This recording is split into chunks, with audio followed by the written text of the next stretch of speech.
Friday afternoon, homecoming weekend.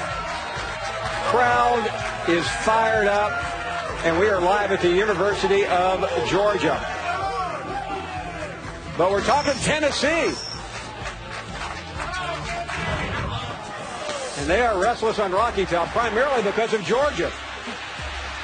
That beatdown that Georgia put on Tennessee, 41-0, where Tennessee looked lifeless, Paul, that has been a big reason why it seems as though Butch Jones' seat got even hotter, and it feels as though Will Muschamp... Who would have ever thought Will Muschamp was 5-0 against anyone? He has had Butch Jones' number really so far. I mean, when you're 0-2 to Will Muschamp at Tennessee and you haven't beaten him all, he was in Florida, your name is Butch Jones. And we welcome to the program a coach who knows a lot about controversy and big games. He is Tommy Tuberville. Coach, thanks for the time. You'll be on the call tomorrow. So let us know what you've picked up being in that friendly town better known as Knoxville. First of all, Paul, I'm not letting you get off this easy. I'm standing in the newly renovated Neyland Stadium in the Paul Finebaum tunnel with your certificate of attendance on the wall. Not a diploma, certificate of attendance. And Peyton Manning is going to build a statue of you at the end of this tunnel. So I just want to let you know that. So we're going to dedicate that to you probably in the next 6 months. I'm glad you didn't say diploma because I'm not sure if he ever got one. No. That's a certificate of attendance. But no, I'm here in Neyland Stadium. We got a big game here tomorrow at 12 o'clock Eastern time. And there he is, as Paul always gets involved in the hot seat coaches. But 2 weeks ago, there was a game here which Georgia absolutely took Tennessee apart.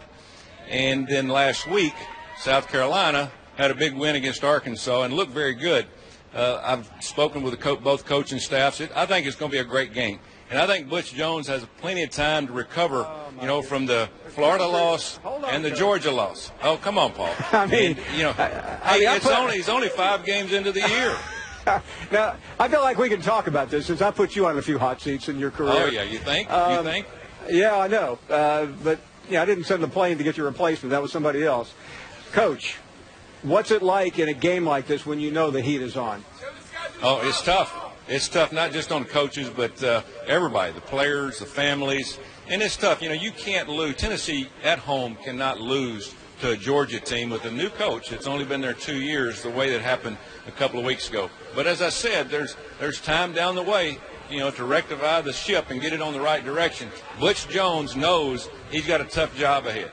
First of all, he's got a new quarterback starting tomorrow. That's going to be very tough. He's playing a team that's pretty hot. As you said, Muschamp has got his team playing well. It will be a very tough game and a very tough next 6 or 7 games for Butch Jones and Will Muschamp. But, hey, that's the SEC. Everybody's got good teams. Everybody can play. Anybody can beat anybody anytime. But at Tennessee, you can't lose to Florida and Georgia back-to-back when the year before you beat both of those teams. And, you got to get that bad taste out of your mouth. And they can do that, but they got to play a lot better, starting tomorrow at 12 o'clock. Coach, you know a thing or two about being in charge of a locker room and just the chemistry among players. There have been reports that have said there's some unrest in Tennessee's locker room. What has Butch Jones and his staff said about that? I've talked to players and coaches. That's all internet talk. What happens is you have some guys that gets disgruntled, and you want older players talking to younger players. Hey, you got to play better. Hey, that's football. That's football. He's let one kid know that, hey, you're not playing this week because it got a little out of hand. But, that's all about, building a football program, getting things in the right direction. You want people to stand up and say enough is enough. It can't just come from the coaches. It has to come from the players. And open date last week, it was a great opportunity for Butch Jones to sit down with his coaches and players and say, listen, this is how we're going to do it. This is the direction we're going, and we're going to all do it together. And sometimes guys, get a little bit hot-handed on that, and especially in practice, and that's what happened last week. You're going to see a different Tennessee team out here tomorrow at 12 o'clock. Coach, thank you very much. It's always a pleasure, and we will be watching this one pretty closely, especially me. Thank you, Paul. Thank you very much. Thank you. This is a big game, and Coach put a somewhat positive spin on it, Laura, but Butch Jones loses this game. That's one problem, but the bigger problem is he has to turn around and go to Tuscaloosa. That's a serious issue. Yeah, and people have talked about, would Tennessee do something mid-year? I think you and I both agree that maybe that's a little bit drastic. Who knows?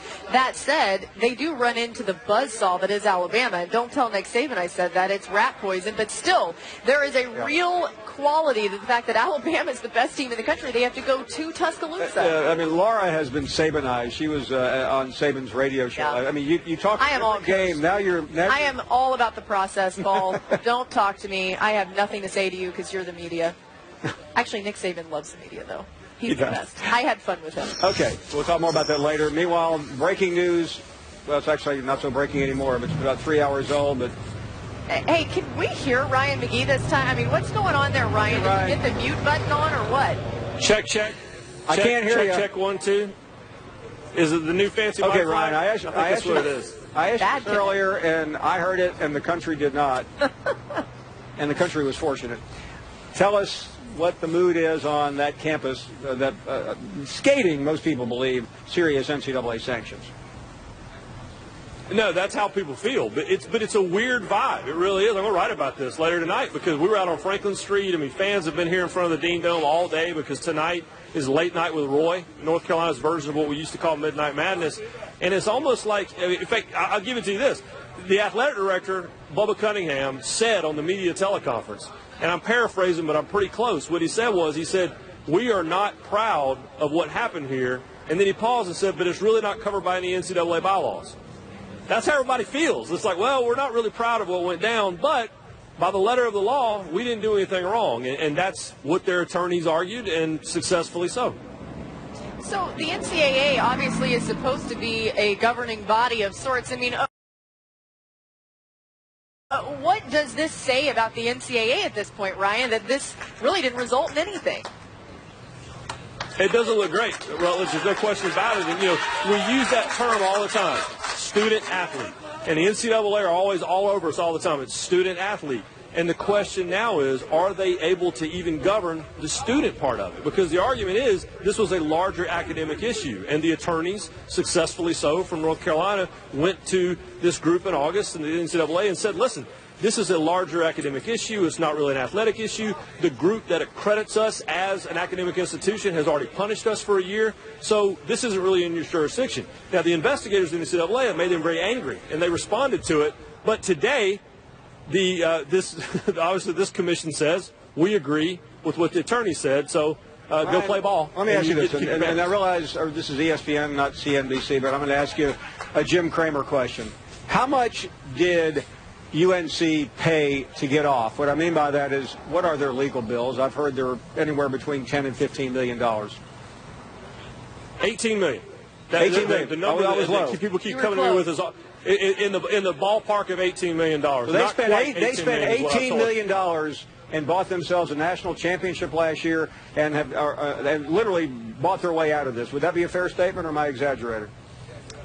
No, it's a totally fair statement. And earlier this week, the Raleigh News-Observer wrote a great piece about how much money this university would potentially lose if they were hit with sanctions. Of course, they weren't. But when you looked at those numbers, you realize $18 million, that's a pretty good bargain to keep you 2 banners. There's some law firms tonight in Charlotte and Durham celebrating. $18 million. Partying it up. And lawyers are still undefeated, Paul Finebaum. and we get to keep the national championship banner on the wall. You both should have been lawyers. That's right. I think you both would have been great lawyers. Given the choice of being a lawyer or having to sit with me, yeah. Ryan, you're the best. I'm going. I just passed the Georgia bar. Next time I'm going in for a drink. Tim Tebow will join us in a moment. The one and only Heisman Trophy winner on set here in Athens. There was an audible cheer for him when he came. It wasn't.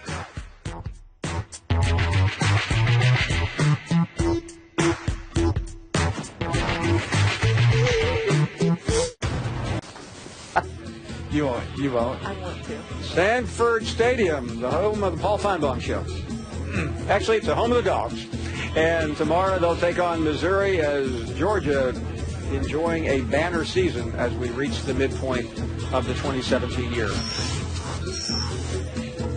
But are they keeping pace with the Tide? That always seems to be the question in the SEC. Well, they'll have plenty of opportunities. Missouri tomorrow. A lot of big games left. 2 weeks from now, they'll play in Jacksonville against Florida. They'll go to Auburn later in the season, and we're hoping to get the Tide not far from here in the... They're doing it all with the freshman quarterback, too, by the way. Paul, but you know they don't give out banners for halfway through a year, They do not. That voice, that is Tim Tebow. Always a favorite in Georgia. Oh, come on, guy. Really? Okay. Only I could get you booed. Yeah. Okay, but I heard some cheers when you walked up, so I don't know. They've changed their tune. Maybe they didn't recognize. Once they get a selfie, then they boo. So, it's cool. We do the same thing. You better get out there. Let's talk about the quarterback situation at Georgia. A freshman, again, starting right now. What do you make out of Jake Fromm? Well, I think the first thing when you talk about Jake is you have to talk about his poise. The moment hasn't been too big for him when he steps into the pocket. He doesn't look flustered. When Notre Dame brought pressure, he didn't look flustered. When he was in big ball games against Mississippi State early in the game, he wasn't flustered. The moment just hasn't been too big for him. That's something that you heard a lot coming out of high school, but you still got to see it. You got to see it with your own eyes. Is it something that he really does possess? Is poise unlike a lot of freshmen? I do think it's true for him. Now, he doesn't have a huge workload. I mean, he's throwing, 8 to 10 to 12 passes a game, but he is handling everything that they're putting on his plate, and he's doing it at a very high level, and I've been impressed with him. You liked Deshaun Watson a lot last year. I loved it. For good reason, right? So a lot of people talked about, okay, who's going to fill the shoes? What can you say about Kelly Bryant and the way that he stepped into that clip? Well, he's not Deshaun Watson. He's different, but he is effective. Not saying he is as effective, but he is effective. I think he is a little bit stronger of a lower body. I don't know if he's quite as elusive, but he's a very powerful runner. And he's also not taking a lot of silly chances with his arms. He's making smart throws, calculated throws to give his receivers a weapon. And then all the guys around him are ridiculous. I mean, his receiving core, his defense, his special teams, the whole team is silly. The whole team, besides Deshaun Watson, is competing with their team as last year. And Kelly Bryant's growing. So maybe by the end of the season, this will be a team that could compete with last year's Clemson team. 2 weeks ago, we sat and asked you about Luke Falk. He went out and knocked off SC. We think they're going to play tonight. There's some question, but still, regardless of all that. But the thing that we were talking about that day was, so many people confuse how good someone is in college with their potential for the NFL. Right. And when you look at those two guys, Sam Darnold and Falk, getting ready for that game in college, who has been more effective? It was Falk. Now, not who's going to be better in the NFL draft, but I think that's something that the media has to do a slightly better job of analyzing, is who's playing better versus who has better potential. Hold on, are you lecturing the media now? No, I wasn't. I'm just saying. He's part of the media now, too, okay? So he's talking about himself. You are totally media. Part of the time. Laura, is there anyone in the country that's on SEC Nation? I am. Paul and I are just used to getting lectured. We need to come First of all, prepared with our backpacks. We do all the time. Literally run your own show and tell everybody what to do. Right well, that's because he's really bossy. Laura tells all of us what to do, and you would try to. Okay, my favorite thing that just reminded me, yesterday when I was at with Nick Saban, and I know that sounds like I name dropped or something, that's not the point. I saw a little bit. Whatever, I'll get over it. How about that? Okay, whatever. So he was talking about the fact that we're doing SEC Nation together and we host the show, and he said, yeah, basically you're a babysitter, and I said, yeah, I babysit Paul Finebaum, Tim Tebow, and Marcus Spears, and he looked at me and said, I really don't want your job. I'm like, well, you're not up for my job. Like, last time I checked, you're never going to be hosting SEC Nation. But anyway, like his job, though. Yeah, you're not going to get that job either. Sorry, Paul. Paul is a football coach. Great job at what you do. Great host. Thank you. Wow. Thanks, Tim. We're trying. You know what?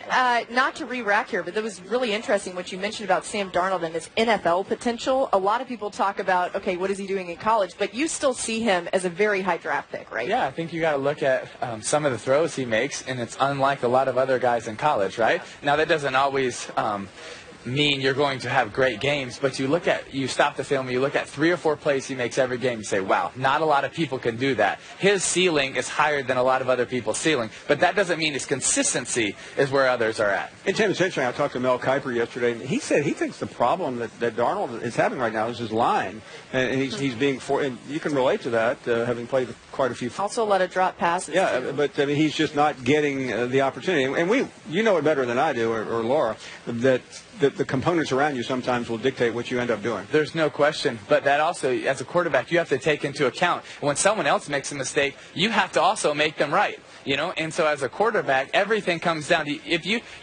so you're throw an incomplete pass, throw it at their feet where it's not going to be picked. Don't take the same chances to put your team in harm's way. But he's still only played a few games. Like, he's not a veteran. No. He's got a long way to go, and so he's going to continue to improve every week. Tim Tebow, hate to let you go. It's always man. I like the ping too, man. Thank you very much. It's great. I am like I love the Bulldog fans. Between two roses. There you go. God bless them. They're great. There's a lot of birthdays in this crowd today. Happy birthday. Brad's turning 11. I met a lot of people who have birthdays. We're back. Big time.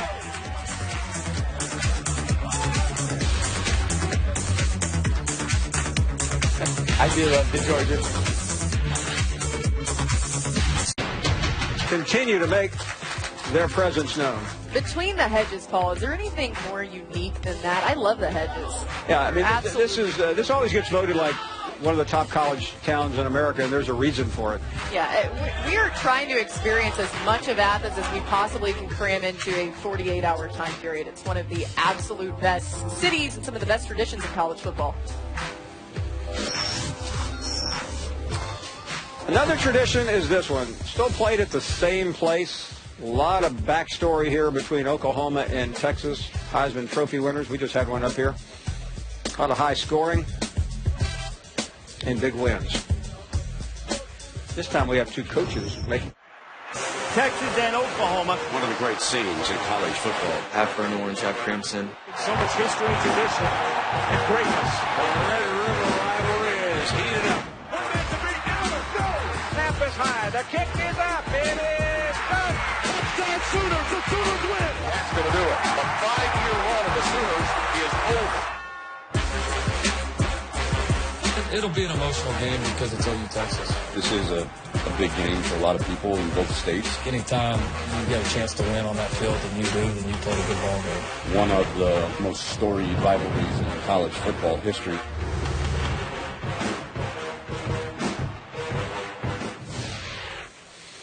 And we welcome you back, and Todd Blackledge is at the Cotton Bowl. Todd, thanks for the time, as always. This is a fascinating game, especially with Oklahoma coming off of just a terrible loss last weekend at Iowa State. How does that affect, or does it affect, what we're going to see tomorrow afternoon?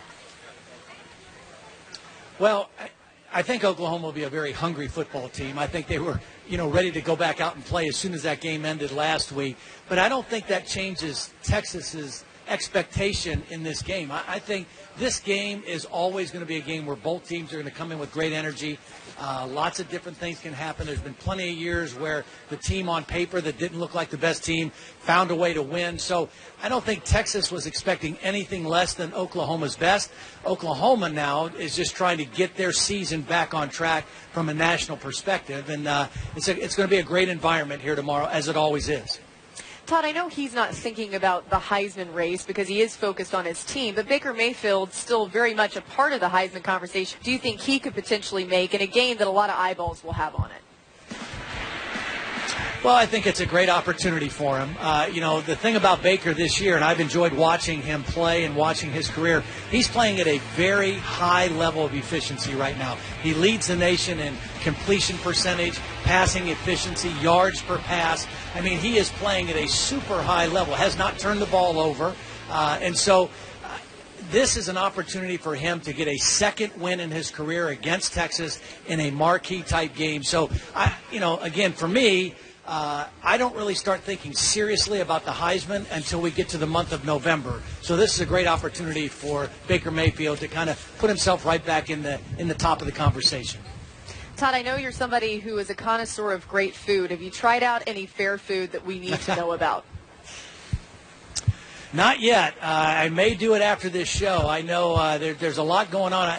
It was really tantalizing because we had to park a long way away and take a golf cart into the stadium. And the whole ride on the golf cart, lots of different enticing things. And I think there was one thing that was a deep-fried tamale that's in the shape of a donut that we may have to hit on the way out for sure. I have no doubt. Todd will be okay. Yeah, that's actually Paul's worst nightmare, but it sounds delicious to me, Todd. Thanks so much. Thanks, Todd. Now, I heard you saying something about Athens. I will tell you this. You got to go to Mama's Boys for breakfast in Athens if you want to experience something special, too. I all agree. over it. You are ready? not. But thanks, Todd, for the recommendation. I will be there. I will go there. Oh, if it involves food, you will not miss it. We'll be back. Final few moments. We are live in Athens, Georgia. That's where I'm getting my breakfast sausage tomorrow.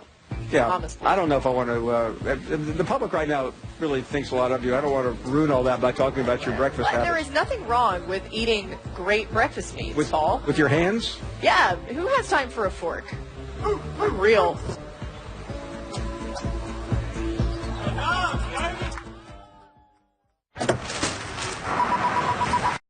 Inside the state.